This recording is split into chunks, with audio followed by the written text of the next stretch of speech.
भगवान दुष्टों से भी अपने कार्य करा लेते हैं। अब अगर आप पूरा जीवन देखो भगवान श्री कृष्ण का, तो उनके पूरे जीवन में उनका फोकस हार्ड वर्क से ज़्यादा स्मार्ट वर्क पे था।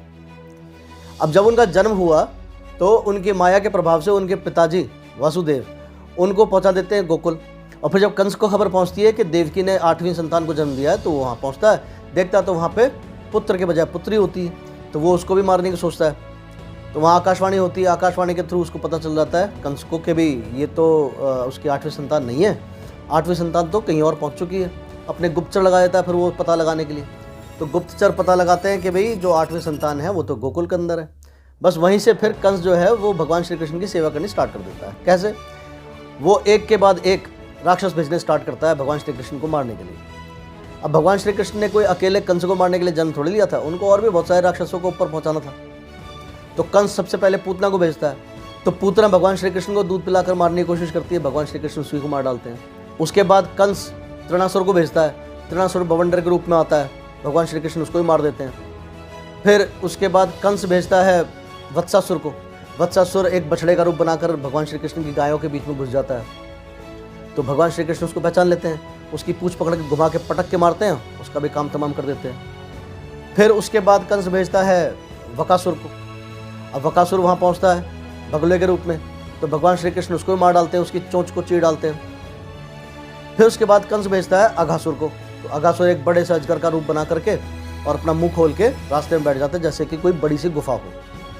तो भगवान श्री कृष्ण और जो उनके साथ बाकी छोटे बच्चे होते हैं वो सब खेल रहे होते हैं, खेलते खेलते वो अघासुर के मुंह को बड़ी सी गुफा समझकर उसके अंदर घुस जाते हैं और जो अघासुर है वो अपना मुंह बंद कर लेता है। तो भगवान श्री कृष्ण अपना आकार बढ़ाते हैं और अघासुर का सांस रुक जाता है, अघासुर का काम तमाम हो जाता है। अब कंस हो जाता है परेशान, तो वो सोचता है कि भाई ये काम तो मुझे अपना आप ही करना पड़ेगा। तो फिर वो भगवान श्री कृष्ण को खुद ही इन्वाइट करता है कि भाई तुम यहाँ मथुरा आओ। तो भगवान श्री कृष्ण कहते हैं ठीक है भाई, तू खुद ही इन्वाइट कर रहा है तो आ जाता हूँ। तो भगवान श्री कृष्ण मथुरा जाते हैं और फिर वहाँ पे कंस का भी वध कर देते हैं। फिर जब भगवान श्री कृष्ण बड़े होते हैं और ऋषि सांदीपनि के यहाँ से वो अपनी शिक्षा पूरी करके वापस आते हैं मथुरा, तो देखते हैं कि जो जरासंध है वो मथुरा पे बार बार आक्रमण कर रहा होता है अपने दामाद की मृत्यु का बदला लेने के लिए। जो कंस है वो जरासंध का दामाद था, तो बार बार आक्रमण कर रहा होता है। तो भगवान श्री कृष्ण क्या करते हैं, उसकी पूरी सेना को मार डालते हैं, बस उसको छोड़ देते हैं। तो जरासंध कहता है मैं दोबारा आऊँगा युद्ध करने के लिए। भगवान श्री कृष्ण कहते हैं ठीक है आओ दोबारा। वो फिर से पता नहीं कहाँ से दुष्टों को इकट्ठा करके लेकर के आता है, फिर लड़ाई करता है। तो भगवान श्री कृष्ण फिर से उसकी सारी सेना को मार देते हैं, बस उसको छोड़ देते हैं। तो कहता है कृष्ण तुम मुझसे युद्ध करो। तो कहता है भाई युद्ध कर तो रहा हूँ, अपनी सेना ले आओ। तो फिर से सेना इकट्ठी करके लेकर आता है। इस तरह से 17 बार वो पता नहीं कहाँ से दुष्टों को इकट्ठा कर करके लेकर के आता है और भगवान श्री कृष्ण हर बार सभी को मार देते हैं, उसकी पूरी सेना को मार डालते हैं, बस उसको छोड़ देते हैं। तो एक्चुअल में देखो तो कंस और जरासंध ये दोनों के दोनों भगवान श्री कृष्ण की सेवा ही कर रहे थे। नहीं तो भगवान श्री कृष्ण को इतने सारे दुष्टों को मारने के लिए पता नहीं कहाँ रथ लेकर घूमना पड़ता, पता नहीं कहाँ जाना पड़ता। अब वो एक जगह खड़े खड़े वो सारा काम कर रहे थे, बस उनको मथुरा से बाहर आना था। जरासंध अपनी सेना लेकर के आता था, वो सबको मार डालते थे और बस उसको छोड़ देते। तो ये सब 17 बार हुआ। फिर भगवान श्री कृष्ण अपना भी बोर होकर के वहाँ से उन्होंने कहा भी मथुरा हमें छोड़ देनी चाहिए और वो द्वारका चले जाते हैं और जरासंध के आक्रमण होने बंद हो जाते हैं। महाभारत में कंस और जरासंध के अलावा तीसरा सबसे बड़ा दुष्ट दुर्योधन था। तो भगवान श्री कृष्ण ने दुर्योधन से भी अपने कार्य करा लिए। अब वो कैसे? वो ऐसे कि महाभारत के 17वें दिन, यानी महाभारत का जब 17वें दिन का युद्ध खत्म होता है तो भगवान श्री कृष्ण कौरवों के शिविर में जाते हैं गांधारी से मिलने के लिए। तो वो गांधारी से जब मिलते हैं तो गांधारी के तब तक 99 पुत्र मारे जा चुके थे। तो गांधारी सोचती है कि उसके 99 पुत्रों की जो मृत्यु हुई है उसका रिस्पॉन्सिबल कृष्ण है। तो भगवान श्री कृष्ण को वो श्राप दे देती है।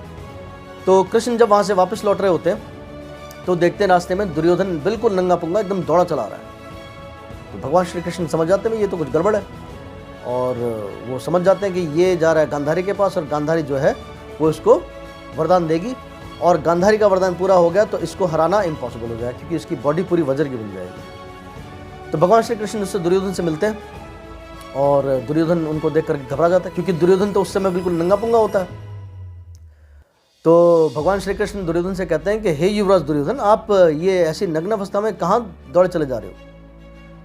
तो दुर्योधन कहता है कि माता गांधारी की तो आज्ञा ऐसी है कि मुझे ऐसी अवस्था में उनसे मिलना है। तो भगवान श्री कृष्ण कहते हैं कि एक वयस्क पुत्र अपनी माता से ऐसी अवस्था में मिलेगा? कहते हैं ठीक है, लेकिन आपने तो कभी कोई नियम माने ही नहीं कोई शिष्टाचार माना ही नहीं, कोई दिक्कत नहीं है, जाओ मिलो अपनी माता से ऐसे। तो भगवान श्री कृष्ण दुर्योधन के दिमाग में वो डाउट डाल देते हैं, और दुर्योधन तो मूर्ख था ही। तो दुर्योधन क्या करता है, वो अपनी माता गांधारी के पास जाता है, लेकिन वो पत्ते बांध करके जाता है, अपने नीचे का पार्ट कवर करके, अपनी जांघों वाले पार्ट को कवर करके चला जाता है। तो जब गांधारी अपनी आंखें खोलती है तो उसकी दृष्टि उसकी पूरी बॉडी पर पड़ती है, लेकिन जो पार्ट उसने कवर कर रखा होता है अपनी जांघों वाला, उस पर उसकी दृष्टि नहीं पड़ती और वो पार्ट कच्चा रह जाता है और बाकी बॉडी उसकी वज्र की बन जाती है। गांधारी उसको डांटती है, उसको कहती है कि अगर तू ये करके नहीं आता, अगर तूने मेरी बात मान ली होती तो आज तू अजय हो गया होता और तेरे को कोई हरा नहीं पाता।